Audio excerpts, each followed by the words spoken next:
Of ABC 57's Kylie Walker has a closer look. Sing a song. The Black National Anthem to kick off a birthday party for a man who did so much for communities across the nation. A man of vision and a man of courage.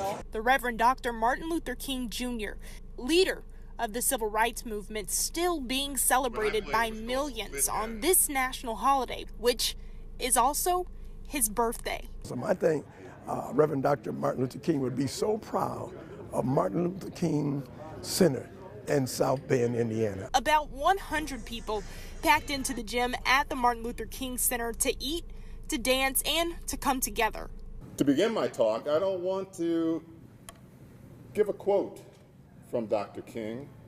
I'm going to defer to sharing a quote from Martin Luther King Sr.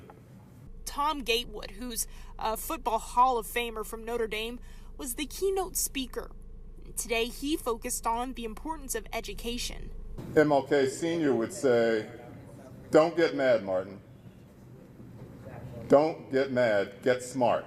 Once they introduce that to you, it opens up the world to you to make a selection and then fall into a spot that seems to really work. For MLK, his focus was activism that put a spotlight on race relations in America, a topic many weren't shy about today. It's showing that we're making headways, and that'll be just even more so things that let the world know that he doesn't know what he's talking about. Bad. Very bad.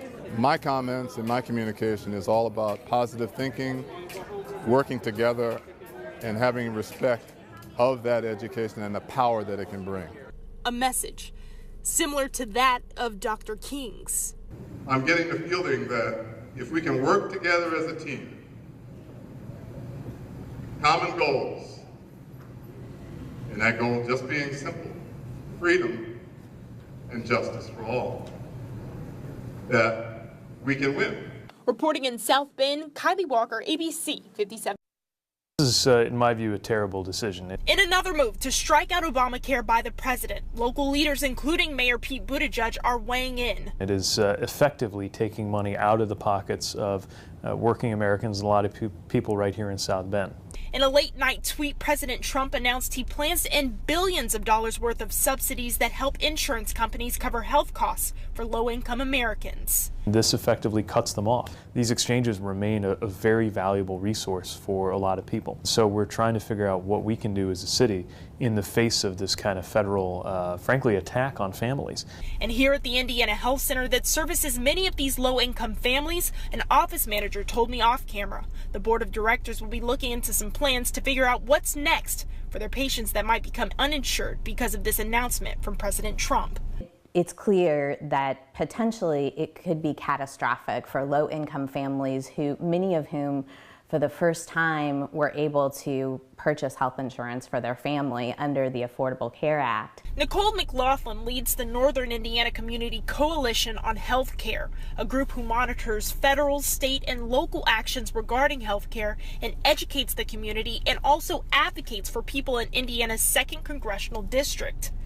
We believe that our representatives, our congressional representative, Jackie Walorski here in this congressional district, and our senators in the state, they need to stand up for Indiana. And in a statement sent by Representative Jackie Walorski's office, she says in part that the Trump administration has restored the proper separation of powers. In no way could this action be interpreted as anything but catastrophic for working families. There are a lot of families here who really rely on the Affordable Care Act in order to get health insurance, in order to stay healthy. And our community is going to be worse off if it gets undermined.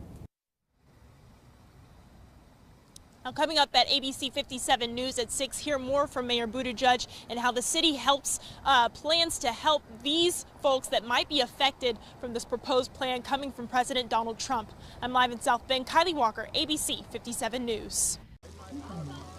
Kaylee, it is very loud right now. They were playing music and having a dance battle. I was going to jump in and maybe give somebody a run for their money, but I decided not to. But I want you all to take a look at this sign right now that I have in my hand. It says, "Stop the Violence." Parents of these children living on Fremont Street are saying enough is enough, and they want gun violence off of these streets.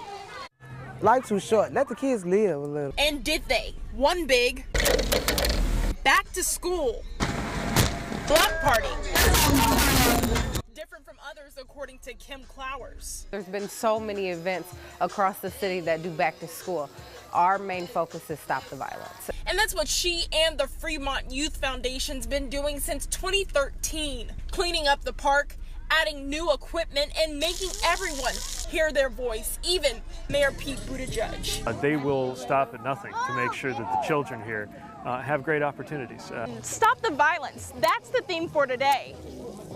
But even with this updated playground, their work is still far from over. It's been an uptick in shootings nationwide, and South Bend, unfortunately, has not been immune.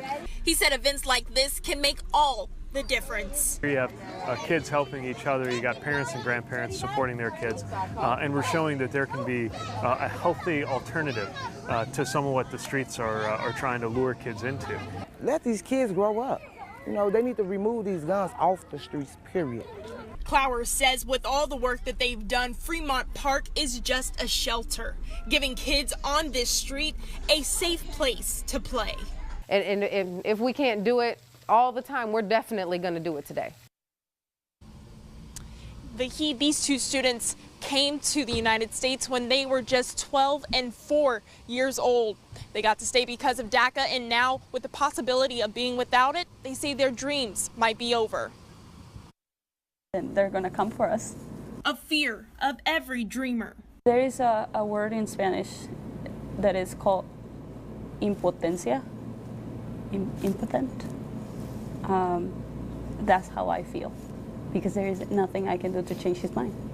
These students will remain anonymous because they say they're in danger of deportation. For 5 days, the Trump administration has been deciding whether or not to end DACA, otherwise known as the Dreamers Act. We are not making a smart investment decision. Luis Farga is a professor at Notre Dame. He works with DACA students daily, and he says if it's scrapped, it'd be a waste of an investment.